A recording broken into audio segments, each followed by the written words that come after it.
Ulias Tuti Hirina, from Indonesia, and she's talking about philosophical basis for ethics and care for older persons. And unfortunately, we didn't manage to download her presentation from her phone to the computer, so we are without PowerPoint for this one. Maybe you can make an effort to speak louder, because I think unfortunately the air condition is very noisy, and since we can't follow the PowerPoint, maybe let's try to do this. My name is Lina from Indonesia. My talk would be philosophical basis for ethics in care for elderly persons.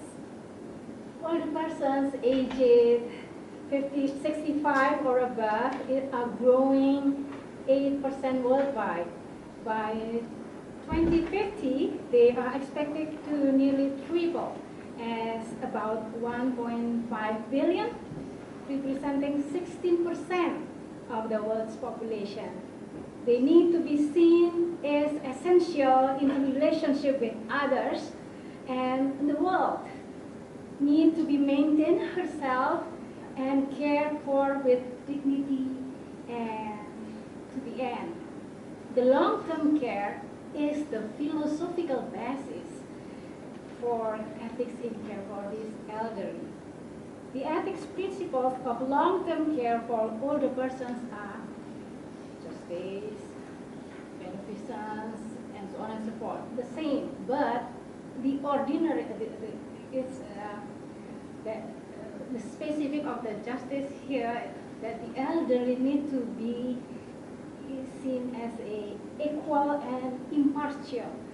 The equal, sometimes we doctors don't understand older persons because aging, chronic illness inevitably decrease their cognitive abilities, diminish the capability to communicate to us, and we feel bad working with them because of their behavior, such as non-compliance due to dementia and depression. Yet, we cannot prejudice of non-compliance prior to adequate assessment. It seems that the more care needed, the more vulnerable these elderly. Secondly, impartial care for an elderly means caring with a view toward healing the whole person, involving body, minds, spirits. Because what bothering elderly could be spiritual distress, social issues, or financial issues instead of physically. Taking care as a whole then contributes to the healing process. And secondly, the autonomy.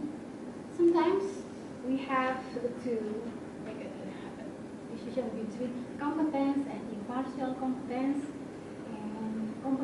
and time-consuming. There is a challenge when the competence is on and off all the time, for dementia might hinder them from clearly stating their desired care needs and memory lapse. Yet they try to take care of their needs in totally, so the autonomy should be preserved with patients, especially in the case of withholding and withdrawing treatment. Therefore, they cannot be subjected to medical treatment just because physicians believe that this is to the best interest of you. The elderly partial competence versus complete competence, such as capable caring for herself physically, but incapable financially.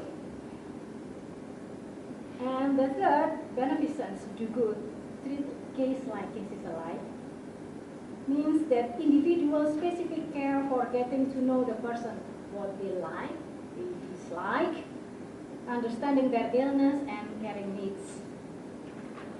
The older person expressed their wish to be home as long as they together with their partners, with their families, and they viewed home as the best place for care, especially in Indonesia.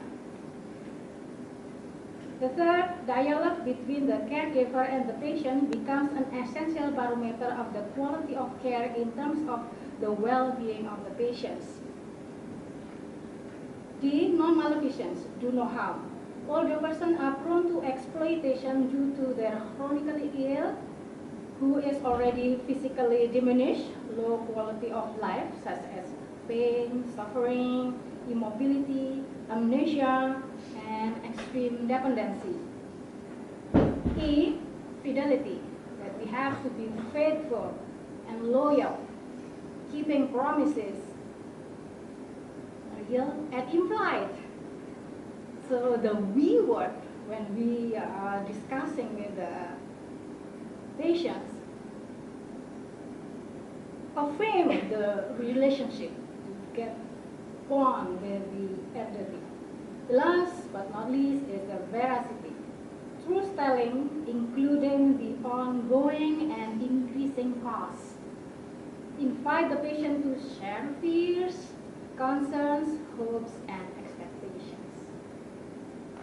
In conclusion, that the long-term care that we should provide the patient the whole. Thank you very much.